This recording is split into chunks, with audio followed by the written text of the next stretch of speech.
Hello and welcome back from our break with Rustling Pages. I'm Max and this is Chris, and we're here with Steve Kent. Steve, before we go into anything too detailed about the election, we were wondering if you'd be able to offer us a little bit of more of an understanding of what exactly you are being involved with, maybe messaging out to our young students who don't really know. What I'd like to say to students out there who might be listening is that there's still plenty of opportunity to get involved in this leadership race. And we're not just choosing a leader for the PC party, we're choosing the next premier of the province. So it's kind of a big deal. And for that reason, it would be good for more people to take an interest. It's a bit of a bizarre process. It's a delegated convention, meaning that there are close to about 700 people that are being chosen around the province to vote in the convention that will happen in September. Now, some of those people are already chosen because of their status with the party or their past involvement with the party. Some of those people are already chosen because they serve on executives either at the provincial level or at the district level throughout Newfoundland and Labrador. And then, over the next number of weeks, there's an opportunity to elect delegates in each district of the province. And there's still an opportunity for students to get involved, for anyone to get involved in that process. There will also be a number of delegates elected right here on campus to represent PC Mon at the Leadership Convention. So what I'm finding in my travels is that people are supportive but really not sure how to get involved. So they want to support me as leader, but they don't understand that there's a role for them to play in going to a local meeting, casting votes for people that support me, who will then ultimately, or becoming a delegate themselves, running as a delegate themselves, and then ultimately taking part in the convention in September. But it's so critical to the success of this effort to get people involved and get them engaged now in choosing the delegates that will hopefully support me when the convention rolls around in September. Cool. So obviously, delegated convention, it's not quite the same as the typical general election in your own district. What's the differences you found so far in the campaigning between the two? I mean, obviously you're not necessarily reaching out to the grand masses to vote for you. So yeah, what's kind of the different forms of campaigning involved?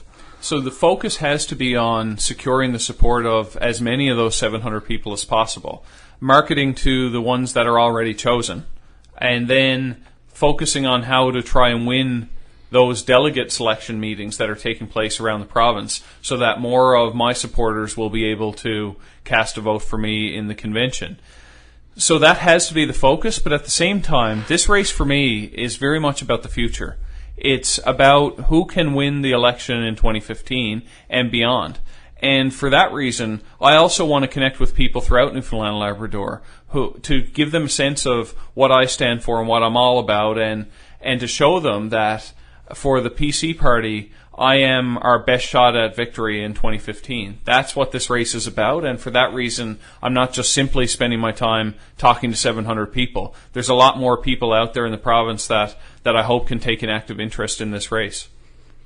Absolutely, and as somebody who has been on the peripheries, your campaign has been very approachable, I think, if it wasn't for maybe this campaign, I wouldn't have really known how I could have impacted it.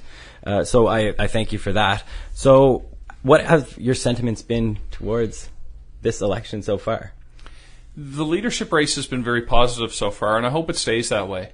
I have great respect for the other two candidates. They're classy guys. They have dedicated their lives to public service. They have lots to offer, and it's been a good, clean, spirited race so far. And I think it's really rejuvenated the party. I think it's shown people that we have lots of new ideas. We have lots of enthusiasm. We have lots of vision for the future. And so far, that's where the debate and discussion has focused. I think that's a really good thing for politics. I really believe that people are tired of politics as usual. They want to see something different. They want to see something new and fresh. And that's really what I bring to this race. Despite the fact that I'm really young, certainly at least a couple of decades younger than the other candidates, I have been involved in public life for a long time. I've been involved in public life longer than any of the other candidates and longer than most people in the House of Assembly. And I have a unique perspective to offer as a guy who's a young father, a young entrepreneur who's started businesses and managed businesses, as someone who's worked in private sector, worked in community sector for various nonprofit organizations, and of course worked in the public sector. I think I have a unique perspective on some of the needs and challenges that that face Newfoundland and Labrador, and some of the opportunities as well. So that's what I want this leadership race to be about. It's about choosing who can best provide the leadership that the party needs and that the province needs to help us move forward into the future. And we have to position ourselves for success in 2015. That's what this is all about. Yeah, I agree. And I am definitely one of the people who is sick of politics as usual.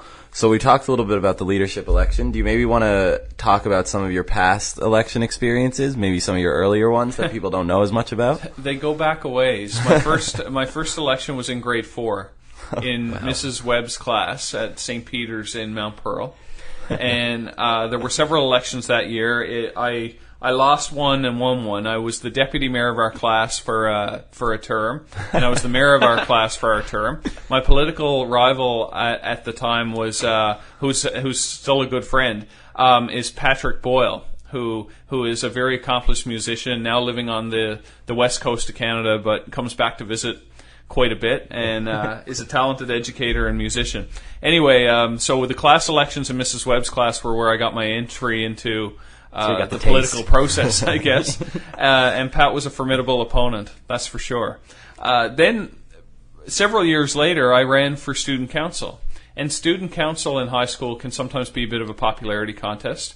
I was running against two athletes who were well-known, well-respected in our school. And it was a tough race, but my running mate and I came out on top, and we ran a campaign that was about new ideas. It was about changing things to make things better for students in the school. And I think it was because we demonstrated some real substance that differentiated us from others in the race, that I think that's what gave us the edge. So then I kind of took that same approach when I ran for council a couple of years later, like I said, when I was starting my second year of university. And everybody in my life seemed to be saying similar things to what some people are saying now. Steve, you're a good guy, but you're a bit young, and maybe it's too soon, and maybe you should wait 4 years, or maybe you should wait 8 years. And I guess one of the things I'd like to say to any young people out there that are listening is, don't feel you have to wait. The time is right for younger people to step up and show leadership in this province. We desperately need it. Given the dynamics that exist right now with everything that's happening in the province, we need more young people to step up and take leadership roles in the business community. We need more young people to step up and play leadership roles in every community in Newfoundland and Labrador. So I ran for council at age 19, and it was very clear that I needed to differentiate myself from the others in the race. So despite the fact that people were saying, maybe it's too young, maybe it's too soon, that just motivated me more. So I ran a campaign to show people that I offered something that was different, that I had innovative ideas, that I was more as passionate and harder working than anybody in the race. And I've taken that approach in every election since. This work is part of who I am. It's what I do. I'm in this for the long haul, and I really believe I've got the energy and the stamina that's needed to lead our party to a better place and to prepare us for 2015. So those past experiences have definitely helped me, and I've learned a lot along the way. Yeah, it really sounds like you're younger, like you can take parts from your younger political career and kind of directly relate them to like deputy mayor and mayor of grade 4, I guess, and people saying you were too young and people saying you're too young now. So is there any way kind of that your old elections relate to this new election that you're in now? Very much so, because I feel like I have to overcome the same arguments that are being made. I'm 36 years old. There have been premiers of the province in the past that have been 36 years old. Yeah. One of them went on to lead the province for 10 years. And I don't recall a lot of people saying he was too young. I think people recognized that they needed something different at the time, and he provided that.